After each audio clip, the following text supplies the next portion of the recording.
Hello and welcome to this very special broadcast from Washington, D.C. I'm going to be speaking to Senator Mark Warner, the man who heads the India caucus and also chairs the Senate Intelligence Committee. Thank you very much, Senator Warner, for joining me tonight. Very big question that everybody is asking, that the American polls, extremely polarized rhetoric that we've seen, and two assassination attempts at former president and the candidate in this election's former President Donald Trump. How do you see these developments and how do you see the intelligence failure, would you call it, and what's the way forward? Well, Navika, first of all, thank you for letting me appear on this show. And I'm a proud champion of the very strong friendship between India and the United States. I think, as I said, as somebody who's had the opportunity to visit India many times, India was always a nation that was about to arrive. That was what my friends in India would say. That was what Indian Americans would say. India's time has arrived on the world stage. And with that comes added responsibility, and something I hope we can talk about. In terms of political violence, it does worry me. It worries me.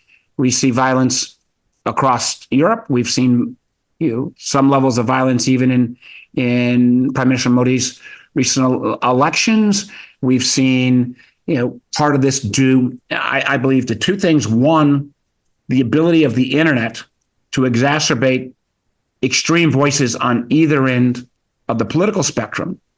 And candidly, when political candidates, and in the United States sometimes, when even Mr. Trump sometimes takes things he read off the internet that have no basis in truth and then expound those. I think as a national leader in any nation, you have to condemn political violence, but you also bear a responsibility of trying to speak things that are true.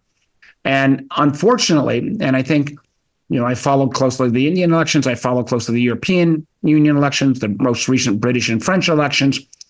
We have foreign nation states who are using technology to try to spread division, often through the internet, often through some of the social media channels.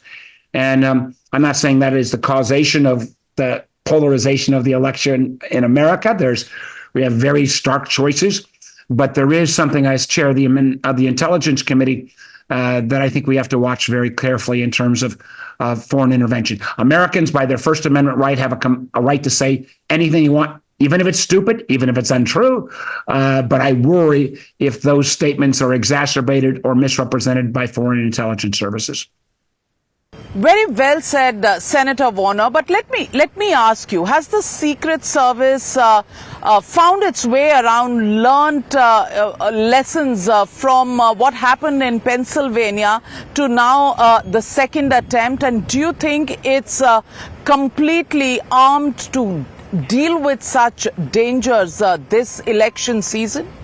Well, I think clearly there were huge mistakes at Mr. Trump's rally in Pennsylvania, and thank God, nothing happened on the golf course in Florida. I do think Mr. Trump has a tendency to play at the same golf courses all the time, and there are certain things. And he is not a president at this point. He is only a candidate. He's a former president. I'm in support of more protective services for our candidates, but I don't want people in elective office to be so barricaded from any interaction with other Americans that it becomes even further disconnect. Getting it right, I think the Social Security's got to improve its game, and if they need more money, I am anxious to provide that. But I also think there is a responsibility for political leaders of every stripe in America, to not condemn their opponents with language that incites hate in some cases, or, it's just, it is extraordinary in this country. Some of the political dialogue, at least at the presidential level, has never been this coarse and undermining.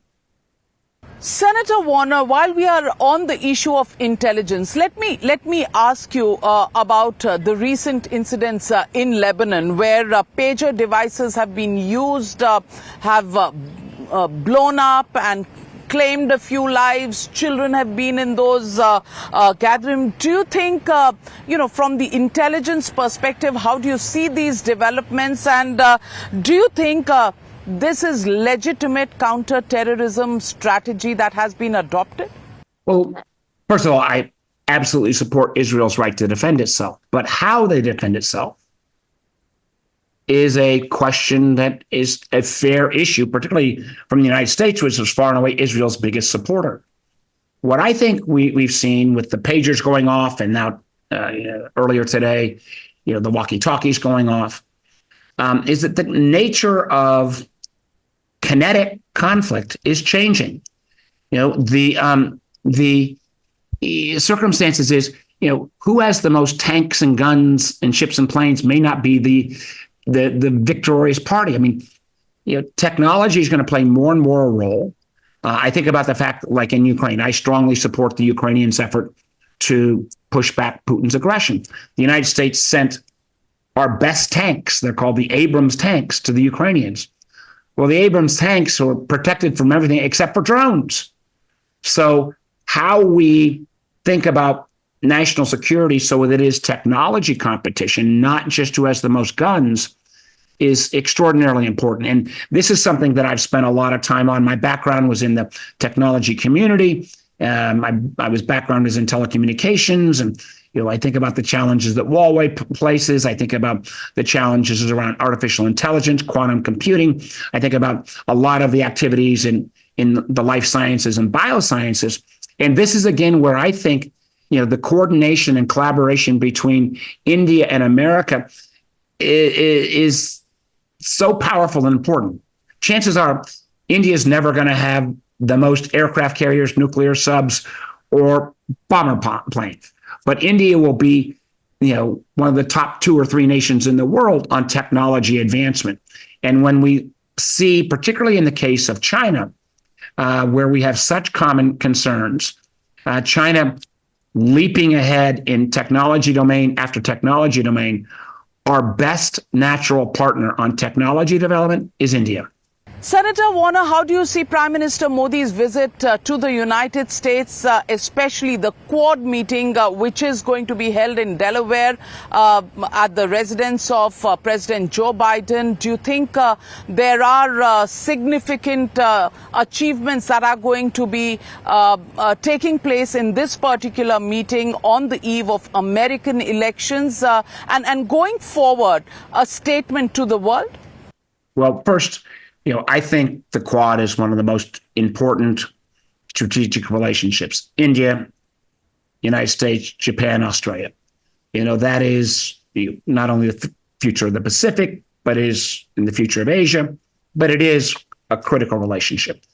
And one of my frustrations at time with my friends in India have been pushing India, as they are now, should get the recognition as a great nation.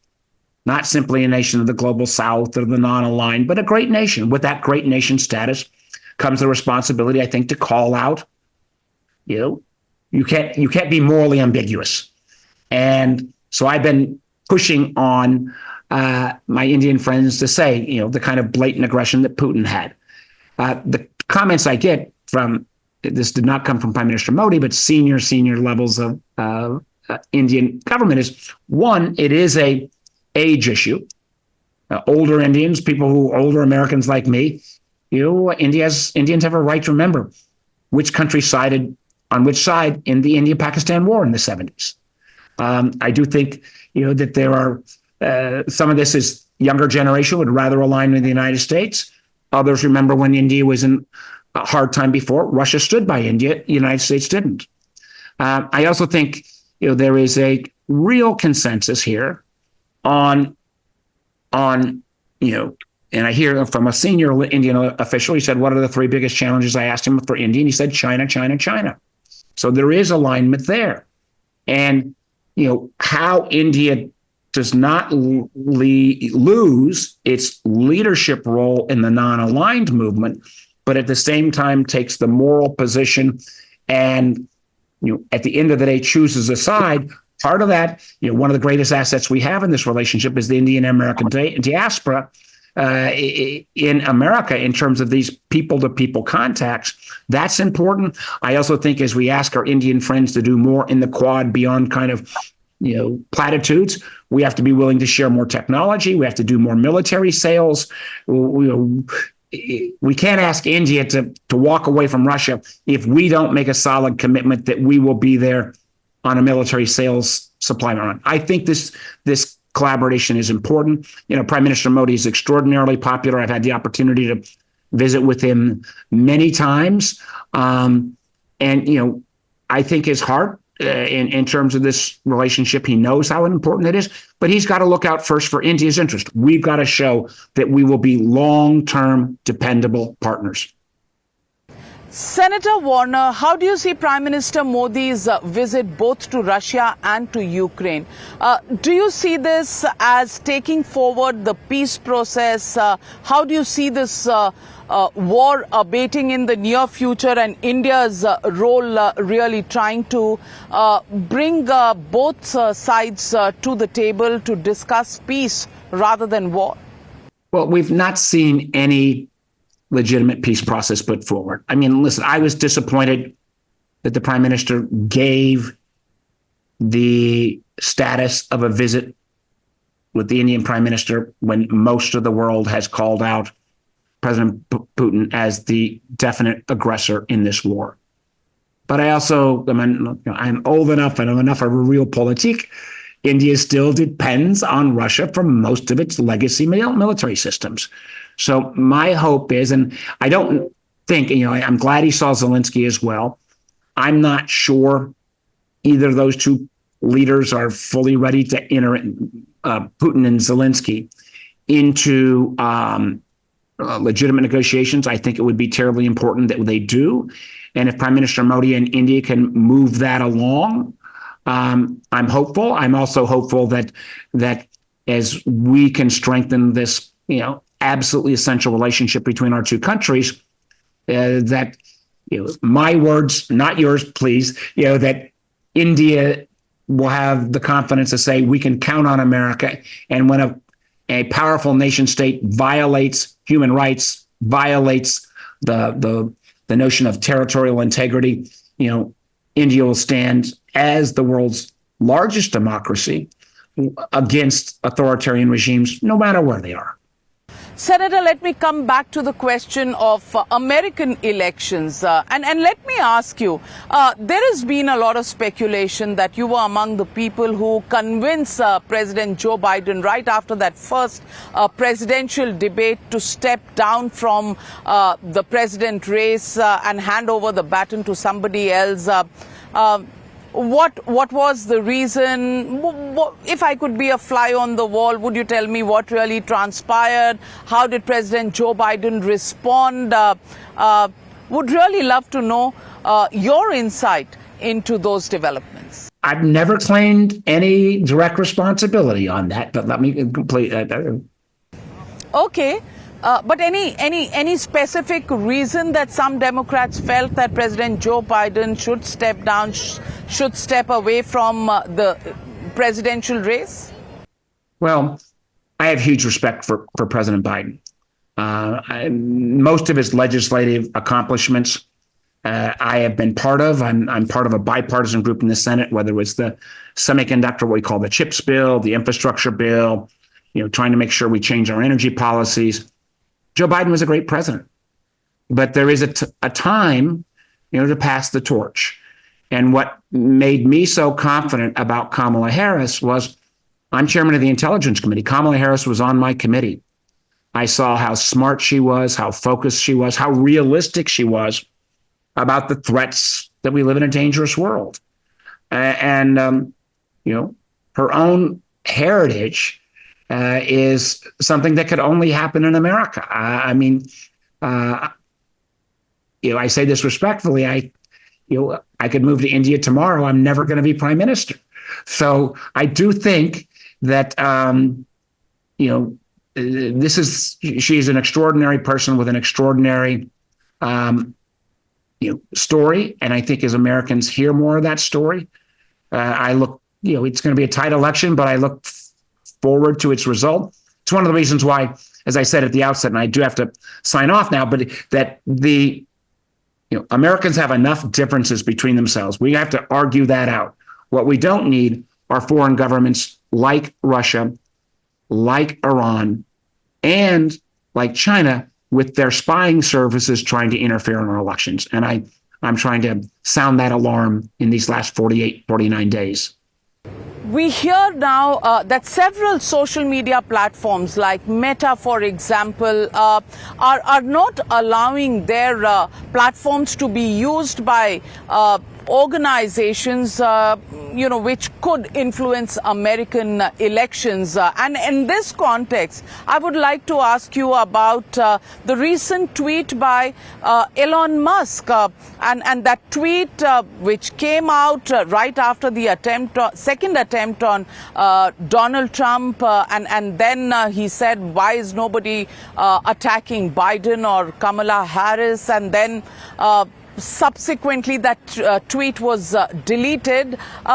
What do you think about posts like these when they come up on social media? I think America can learn from what India did a number of years back in terms of, for example, prohibiting TikTok. Social media companies are great. They have a lot of creativity. But India rightfully said, should we let such a powerful tool that is indirectly controlled by the Communist Party of China to be able to penetrate India in a way that it has in America? 190 million Americans, 90 minutes a day. That the algorithms that you see and those videos, young people get their news from TikTok. We have a lot to learn from India on that subject. On social media overall, we've seen many of the companies, some companies like Meta have been more responsible. Google's trying to be more responsible. TikTok, it is a huge disappointment. Years back, TikTok was one of the ones that would work most in terms of taking down dishonest content. Now, sometimes they promote it. That is a huge concern. And my last comment is just this. We're still 49 days out. The foreign governments who want to disrupt our election, they will spend most of their time and money in those last couple of days before the voting starts and takes place. And unfortunately in the United States, because of the actions, particularly of Mr. Trump, when he refused to acknowledge the results of the election, the nature of our vote counting may take a couple days afterwards. I mean, I think about how your elections are staggered over a long period of time. There's, again, things we can learn from India. But my call to the government, to the social media companies is, let's surge our resources those last 48 hours beforehand, but realize the 72 hours after the election, when the voting is still, or when the counting is taking place, and you could have a deep fake of, people might know Modi's face or my face or Trump's face or Harris's face. But if you've got somebody that looks like they're an election official tearing up ballots, that could actually lead to people taking to the streets. So, we've got to maintain our democracy. I appreciate very much this chance to talk with you. Well, I know you're in a hurry to go in for your meeting, but I must remind you, you did not answer that question on Elon Musk and the tweet he put out on X. What do you really think about that? And do you really think, the same sense of responsibility would apply to the platform X, which is American, as you've said about the Chinese platforms? I think I will say very clearly, X is not being responsible enough. I have been a big supporter of Elon Musk as he started Starlink, helped him try to break through the almost monopoly of the old space systems. He brought a lot of innovation. He's an extraordinarily bright guy. I wish he brought with that a same sense of responsibility as one of the most successful people in the world. Thank you very much, Senator Warner, for sparing the time and sharing your views with the audiences back home in India and the Indian diaspora here in the United States. Appreciate your time and appreciate your candid answers on several of those questions that really you handled so well. Thank you very much, Senator. Thank you so much. Bye-bye.